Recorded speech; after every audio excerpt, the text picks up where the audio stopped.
Voy a dar una charla que ustedes quizás ya han escuchado, aunque va a ser un poquito distinta, pero no tan distinta de la que di en el microfenología el mayo pasado, así que siéntanse libres de, si no quieren escuchar, bueno, porque ya lo han escuchado, está bien.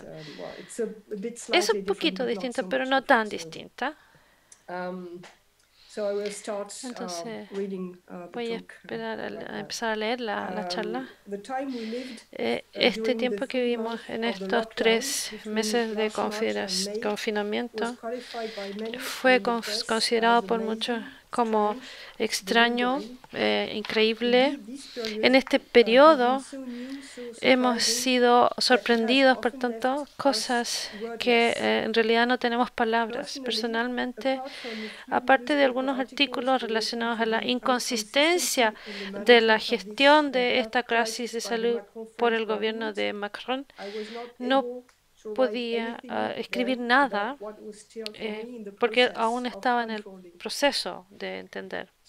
En esta presentación me gustaría ofrecer 2 momentos de reflexión de este tiempo tan extraño.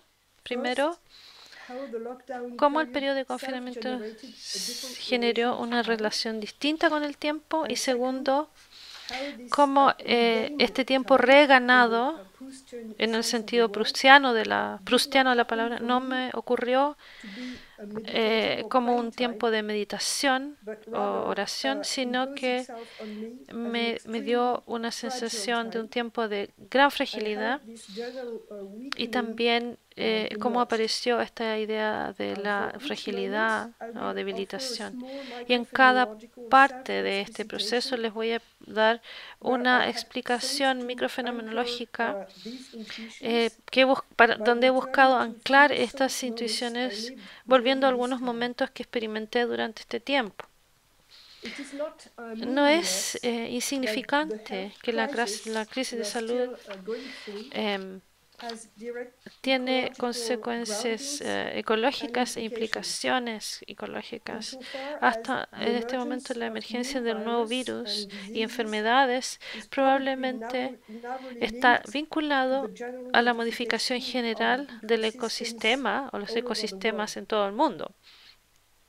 A este respecto, uso acá la palabra ecología en su sentido primario, es que se identifica muy bien en el prefijo eco. En griego, volviendo a Aristóteles en su libro Política, oikos designa a la casa en el sentido del hogar, el centro, el lugar donde se vive y se es nutrido, donde uno está entre nosotros, entre soi, sin estar expuesto a los ojos de los otros, es decir, a los extraños, es donde vivimos, donde uno vive, donde habitamos, oikio. Concretamente, en el confinamiento, yo experimenté este lugar reganado de la casa en el sentido de la matriz de la ecología política, más y antes de su sentido contemporáneo de discurso comprometido por el ambiente y la naturaleza. Yo tenía en mente lo que les voy a explicar. Aun si esta experiencia redescubierta de la casa interna tiene como una especie de apalancamiento para redescubrir el ambiente, la naturaleza y otros seres vivientes, y también una conciencia aumentada de la emergencia climática y un probable o cierto tipo de apocalipsis de nuestro mundo, o el mundo actual al menos, como Michael Fossel nos habla de en 2012, en su libro Crítica de la Razón Apocalíptica. Primero, el tiempo reganado, como un tiempo sin horarios. Al imponernos el confinamiento, recuerdo que mis amigos me dijeron cómo no cambió mucho para ellos, como incluso era una oportunidad para reenfocarse más en ellos mismos, para estar más en contacto con ellos, incluso para no estar sufriendo a la vista de otros o ser expuesto a ser juzgados por otros, al juicio de otros. Después de los primeros momentos de darse cuenta de el confinamiento iba a cambiar nuestra forma de vida, como estamos experimentando en este momento, muchos de nosotros han redescubierto también un tiempo distinto, experimentando sus nuevas cualidades, un tiempo más suelto, sin estructura, un tiempo ganado en un sentido proustiano, un tiempo sin tiempo, es decir, sin citas, sin otros compromisos más que los que yo me propongo. Para mí, en un punto, este tiempo recibió un nombre. Yo le llamé, o se llamó a sí mismo en realidad, Giverny. Giverny es una villa en los Alpes, cerca del lago Léman, donde yo voy cada verano. Es un lugar de mi familia y es un lugar ancestral de mi familia. Es donde he estado cada verano y vacaciones de invierno desde que era una niña. Un lugar donde me encuentro a mí misma, donde me hace entrar en mí misma de nuevo cada vez que voy. Es un lugar donde yo diría que hago una soledad o construyo soledad, un lugar que evoca mucho esta hermosa palabra vacación, que también tiene eco en la palabra vacío. Entonces, esta es la primera microsecuencia de autoentrevista que les invito a ver junto conmigo ahora. Más precisamente, en la pequeña, sí, podrías ver mientras escuchen mi narración, si a ti te resuena lo que yo he observado y con mis sentimientos y experiencia corpórea o no. Entonces, en un punto específico en este tiempo de confinamiento, la palabra Giverny se cristalizó en un sentido emocional de un tiempo reganado. La condición de la emergencia de esta palabra en mi conciencia fue sin duda mi inmersión entre un tiempo sin fechas de entrega. Este era el gusto de una atmósfera distinta de lo que es mi departamento en París normalmente. Pero había más. La restricción de no poder moverse, de dejar de salir. Esto también es algo que experimento cada verano en Giverny, porque mi perímetro solamente está limitado por el uso de la bicicleta. Estas eran las condiciones de emergencia del mundo en mi conciencia, en la emergencia de la palabra en mi conciencia. Entonces, evoco el momento de cuando apareció esta palabra. Estoy sentada en la ventana, en el living, y el único lugar de mi departamento donde llega el sol a través de la ventana. Es temprano en la tarde. Estoy rodeada por mi jardín interior, un olivo, algunas plantas aromáticas y flores. Hemos almorzado con mi hija. Tengo una taza de café en mi mano izquierda. Sin duda, he recreado, sin saberlo, las condiciones concretas, la tarde, el sol, la silla, el pequeño jardín de Giverny. Pero no lo sé en ese momento.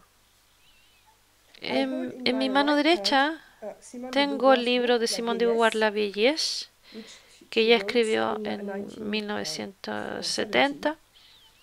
Y siento que literalmente estoy saboreando el momento. un poco de ruido en las calles, voces a la distancia, no hay autos, la calle está extraordinariamente vacía. Tomo unos sorbos de café, siento el calor del sol en mi piel, me siento respirando de manera más profunda, abriendo mi tórax como para llenarme con aire. Mi pecho se amplía. Entro en la atmósfera de este momento. Entonces hay un sabor difuso de una atmósfera familiar. Cierro mis ojos y visualizo las escaleras de mi casa en Giverny, la calidez de la piedra, el ciruelo al otro lado del jardín, los sonidos de los pájaros en los árboles, y me escucho diciendo internamente Giverny. Después le escribo un texto a un amigo en mi iPhone. ¿Ves? No puedo ir a Giverny, así que Giverny vino a mí. Con esta palabra en mi conciencia, mi anclaje emocional, corpóreo, arcaico, estaba siendo vivido implícitamente y se convirtió en una experiencia consciente. Entonces, como muchos de nosotros, probablemente experimenté esta desaceleración del tiempo muy profundamente, al punto de decirme cada día, a medida que se acercaba la fecha de mayo 11 del desconfinamiento en Francia, que yo iba a seguir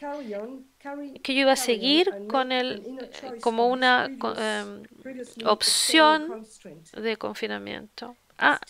Quedarse en la casa sería el barómetro interno de mi vida diaria, y en esta forma yo me liberaría de todo el ajetreo de nuestra vida urbanizada. Sin embargo, a pesar de los muchos incentivos de diferentes tipos, de una pequeña voz dentro de mí misma y de amigos que regularmente me invitaban a participar en meditación, yoga, sesiones de oración por audio o video, yo no usé este nuevo tiempo reganado para meditar o orar más o mejor. Debo decir que incluso experimenté una especie de desierto o vacío meditativo y o pobreza litúrgica. Entonces, me convertí en alguien no espiritual. Yo diría que hay una paradoja curiosa aquí. En el momento cuando el tiempo se nos ofrece de una manera completa, el gusto por la meditación se esfuma. Aunque normalmente decimos no tengo tiempo para orar o meditar, ahora cuando hay mucho tiempo, había mucho tiempo en ese momento, el deseo de lo que era esencial para mí se retrocedió. Durante una llamada con un amigo, incluso le formulé como la necesidad de un ascetismo litúrgico. Entonces, si yo como traté en ese momento de hacer sentido de este sentimiento, que es como está cerca de lo absurdo, ¿no? Lo que siento es la emergencia de un movimiento internal de debilitamiento o fragilización que ahora voy a tratar de desarrollar un poco más. Entonces, la experiencia de la fragilidad.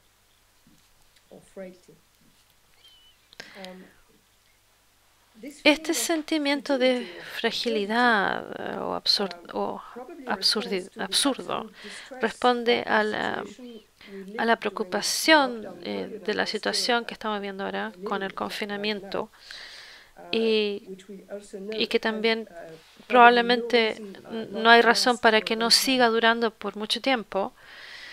Y esto es lo que generó en mí este sentimiento difuso de fragilidad.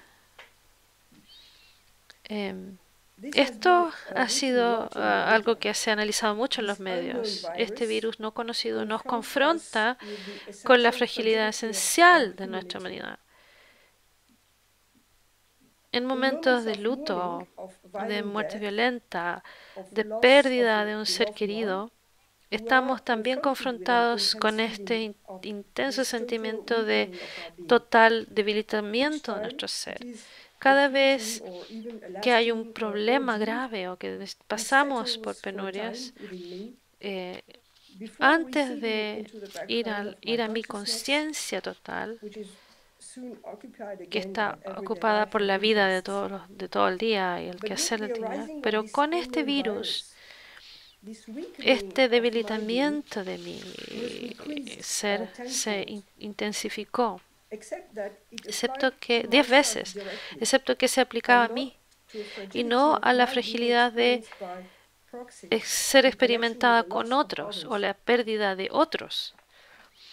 Entonces, pensando en esto, este sentimiento de reconocimiento, darme cuenta, tuvo lugar en un contexto social, político y existencial que es posible definir con 3 dimensiones. Primero, es el tiempo social y colectivo de estas específicas 2 semanas, primeras 2 semanas de confinamiento, de la mitad al fin de marzo. Estas 2 semanas reverberaron en mí como un modo existencial de angustia de estar contaminada sin saberlo y con una vida en suspenso, esperando cada mañana por la aparición de síntomas posibles. Y todos experimentamos estas primeras 2 semanas, ¿no?, de incertidumbre. Y eso es característico, diría, de una profunda fragilidad o debilitamiento. Segundo, esta ansiedad base reactivada cada mañana con la frase "Uf, no tengo fiebre", era intensificada por el sentimiento de inseguridad general que también fue causada en Francia y yo creo que en muchos de nuestros países también por una gestión incoherente política de la crisis de salud. Y se gatilla un sentimiento de no estar siendo protegido o apoyado por una estrategia de Estado. Así que genera un sentimiento de abandono, de gran y incrementada inestabilidad. Tercero, había también una ambivalencia de mi propia relación con la muerte, confrontación y negación, y este sentimiento ambivalente se intensificó durante esta crisis de salud, yo diría por la combinación obscena de contar los muertos cada tarde en los medios y una combinación de esto con el rechazo político de apoyar a los moribundos, a las personas que morían y a sus familiares, gran aislamiento de la gente que moría en los hospitales solos. De hecho, este sentimiento existencial de extrema fragilidad que describo acá en estas características de la base de este contexto sociopolítico también estaba anclado para mí en un momento específico al cual me gustaría volver ahora, gracias a otro pequeño momento de autoentrevista explícita.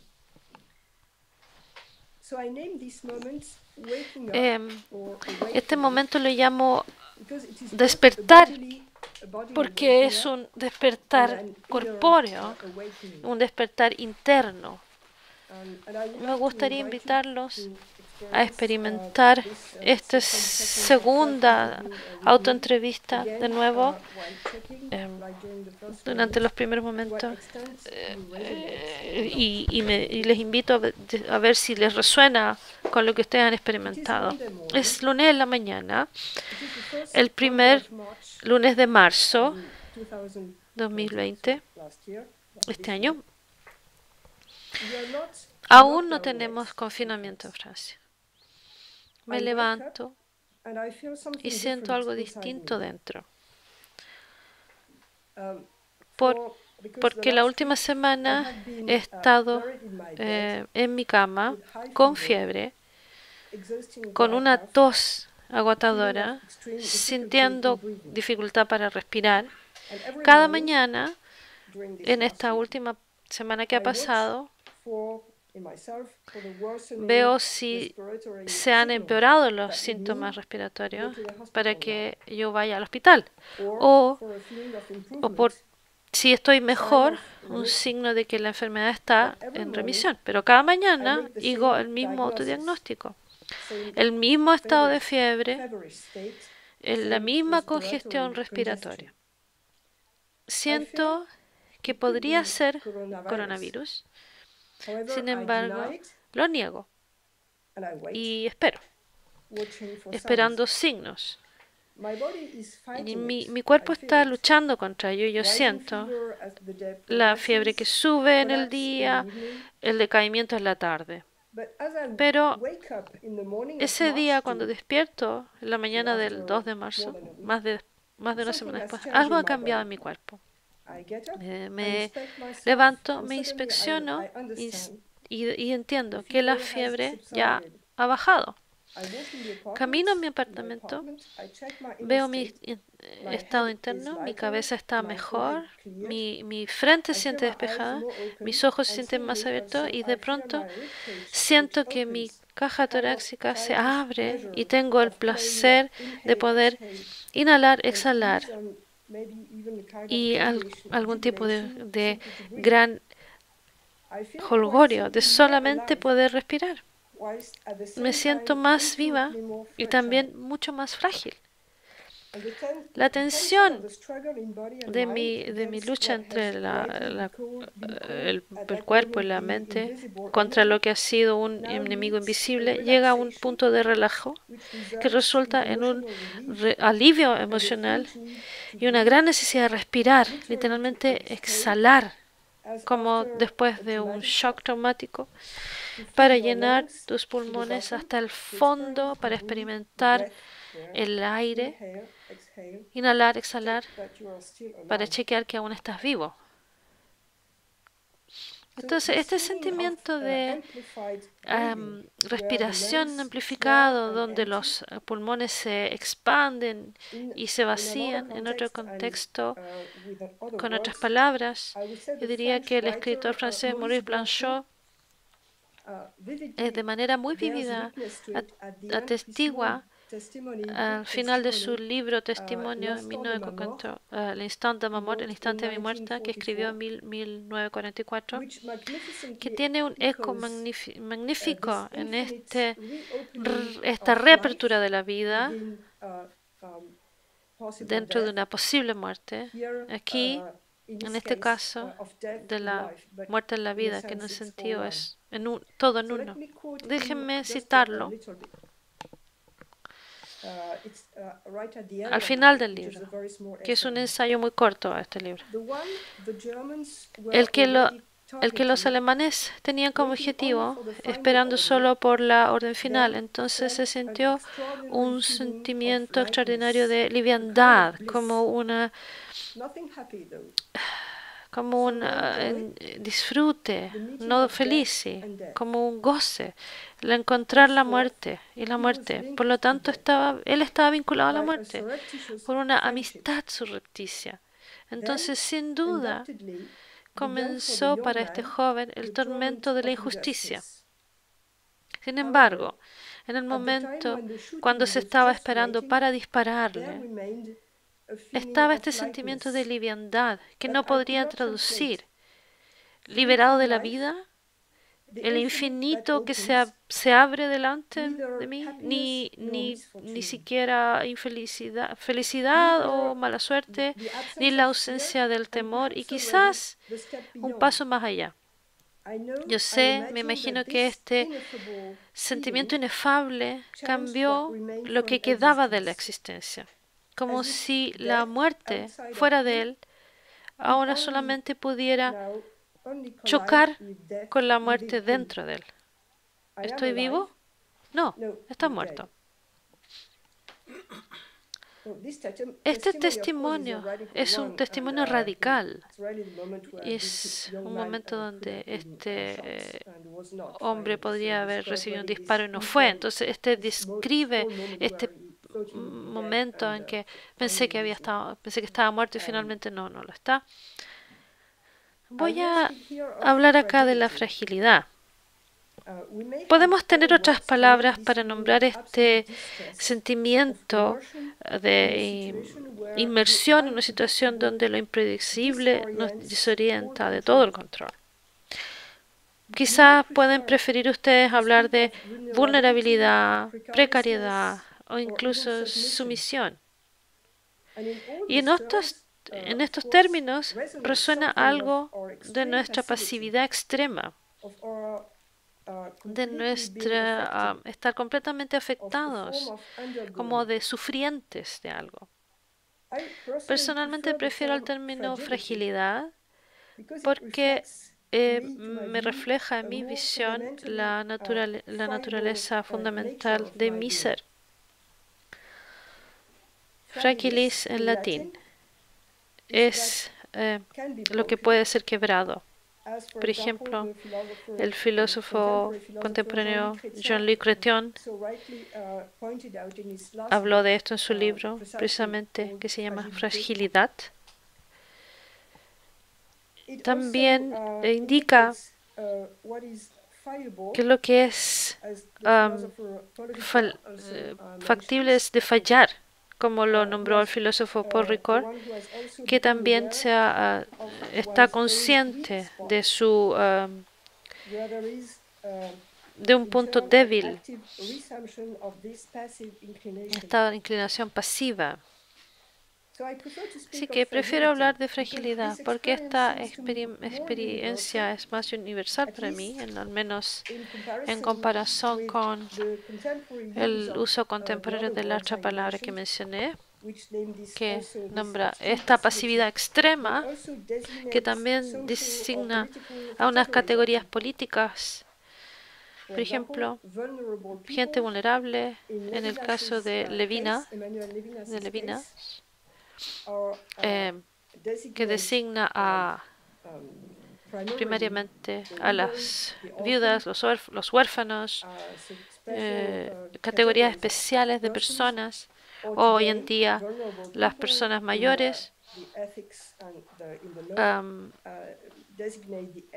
o personas con las enfermedades crónicas. La gente precaria, por ejemplo, en las palabras de Hans Jonas, las personas que están más expuestas al riesgo de muerte, quizás plantas y animales, o seres, o bien personas que viven bajo la línea de la pobreza, o aquellos cuya ocupación o trabajo los expone al hambre. Y respecto al término sumisión, típicamente son también categorías especiales de personas en el discurso sociopolítico, por ejemplo, esclavos, o en la vista en el caso del concepto de Simone de Beauvoir, segundo sexo, mujeres. En este contexto me gusta fragilidad porque involucra mucho más que estas otras palabras. En este contexto de debilitamiento de nuestro ser, incluso los soportes de meditación y oración se convirtieron en algo que no tenía sentido para mí, como si fueran artefactos. un tipo de ventanas dedicadas a sí mismas, predeterminadas para mi bienestar, como lo dice el diagnóstico del sociólogo Frederick Lorton, cuando dice, habla del objetivo ambiguo de las sesiones de meditación ofrecidas a empleados y empresas. Entonces, un tiempo preformateado, supuestamente para volver a ti mismo, finalmente destinado a hacer que la productividad en el trabajo sea mejor y por lo tanto que haya más rentabilidad. Por lo tanto, por eso la ambigüedad de estas concesiones, ¿no? Y la pregunta que podríamos hacernos es que si este nuevo así llamado capitalismo cognitivo, que es una expresión usada, es aún más de manera insidiosa manipuladora que el que denunció Karl Marx en el siglo XIX. Entonces, esta actual situación de pandemia genera perturbación de tal manera radical que incluso estos momentos dedicados a meditación, oración, son inefectivos, quizás incluso obscenos, hasta porque son cortados, sacados de un ritmo continuo que está lleno de ansiedad, preocupación, inseguridad e inestabilidad. Entonces estos momentos, estas sesiones de meditación o momentos de sesión de meditación se están cortados de la realidad de inseguridad e inestabilidad diaria, separados de esta realidad, incluso aunque pueden estar enmarcados en una premeditación o postmeditación. Nos podemos preguntar si no reproducen en otra forma una abstracción o desconexión que siempre está por sobre nuestras vidas y en nuestra sociedad hoy en día, siempre en el borde de la disociación o desconexión, incluso, incluso cuando estamos hiperconectados. O que es algún tipo de, como si fuera un significado de esta metáfora, como una disociación esquizofrénica, como en los 70 se lo describió en su libro, cómo la esquizofrenia se produce por este tipo de forma capitalista de vivir. Por lo tanto, este sentimiento agudo de absurdo con respecto a estas herramientas que no son suficientemente poderosas para llegar a generar una reconexión genuina, un incorpóreo de mí mismo. Entonces, ¿qué queda?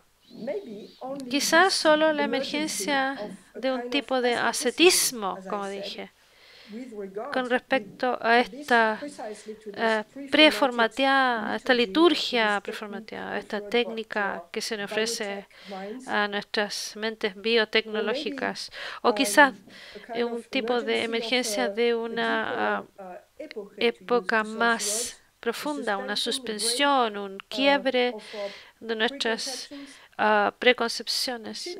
Parece que la respuesta viene de un lugar más profundo. Liberarse de formatos predeterminados, de momentos específicos, de la caricatura, ¿no? De sesiones digitales de meditación guiada, de liturgias vía Zoom. Entonces, liberarse de eso. Y la respuesta que viene es un encuentro cara a cara con este yo perturbado y lo absurdo de nuestra situación, y algo que se captura muy bien en estas palabras pronunciadas por un santo monje ruso ortodoxo que dijo en este libro: Mantén tu espíritu en el infierno y no te desesperes. Entonces, ¿qué es lo que me hace más viva en esta situación infernal y apocalíptica? Quizás más viviente, como trato de formular, elijo formularlo en el título, más que viva, como decimos normalmente, viviente, porque esta forma verbal indica un proceso de vivir, y no un estado de ser como vivo implica. Estar vivo sería solo sobrevivir en un sentido. Entonces, ¿cómo podemos no ser solamente sobrevivientes que ansiosamente esperan las señales de una muerte inminente posible, separados de nosotros, externos a nosotros, separados de nuestros seres queridos si vamos al hospital y estamos aislados? ¿Cómo podemos ser vivientes en el sentido de que estemos viviendo desde dentro de nosotros? Estos micromomentos que yo nombré Jouvernay y despertar, estos dos momentos que describí me expresan este flujo incontrolable de la vida en mí, y también emanan de mi dinámica respiratoria, que me conectan y regeneran en lo externo e interno. Entonces, este sentimiento de estar más viviente, en el sentido que he experimentado de manera más visceral, en el ritmo cardíaco y también emocionalmente, como un sentimiento urgente de revivir de manera afectiva o emocional. En estos micromomentos, cuando mi caja torácica ingresa el aire en mis pulmones y se inflama con el influjo de aire, tenemos este movimiento interno, externo, pasivo, activo, receptivo. Cuando siento este flujo de aire en mis pulmones, es una experiencia arcaica, implícita de respirar, que también está muy cerca a la respiración voluntaria. Al abrirme al aire que fluye en mí, me expongo literalmente, arriesgo mi vida, porque en nuestra situación, muy concretamente, también en algún momento podría inhalar el virus, estas gotitas, ¿no?, famosas que están en el aire. No sabemos realmente lo que pasa cuando inhalas. Muy concretamente, es muy arriesgado en un sentido cada vez que inhalas, ¿no? Pero más generalmente, al arriesgar mi vida, en el sentido, la gano y paso de este estado de sobreviviente al estado de viviente. Estoy más viva en este riesgo que tomo. Y esto es una experiencia que es muy interesante de contar. Un testimonio que es dado por Simone de Beauvoir, quien expresa de manera magnífica esta tensión de vivir y arriesgar, y vivir más profundamente cuando tomas un riesgo. Y ella muestra esta tensión con el ejemplo de Stendhal, la heroína de Stendhal, las heroínas del escritor de Stendhal, que viven abriéndose a lo impredecible, lo no predecible, en la dimensión de la realidad que es una sorpresa, sorprendente. Así que voy a leer una pequeña cita, y esto estoy al final de mi presentación, ¿ya? Desafía, voy a estar cito a Simone de Beauvoir, al final del primer volumen, desafía el significado de la vida, de que cada uno y todos de nosotros una mujer apasionada y profunda constantemente chequea los valores establecidos, los revisa, sabe que la tensión constante de libertad sin apoyo. En esta forma, constantemente se siente en peligro. En cualquier momento puede ganarlo todo, literalmente inhalando, o perderlo todo. Es este riesgo asumido en la ansiedad que le da a la historia los colores de una aventura heroica. Así que es todos los días, ¿no? Es algo de diario. Y la apuesta es la más alta. El significado de la existencia, que es la posesión propia de cada uno, su propia posesión. Mina de Wangel. Esta es una de las heroínas. La aventura de Mina de Wangel en algún caso puede parecer absurdo, pero involucra una ética. Esa es la cita. O sea, estar más viviente en tiempos de pandemia, en este sentido también es asumir la fragilidad de nosotros mismos, el riesgo, con el riesgo que se toma cada vez que inhalamos. Esta fragilidad también es una fragilidad y ternura y debilidad interna. Esto nos expone nuestra identidad y nuestra integridad.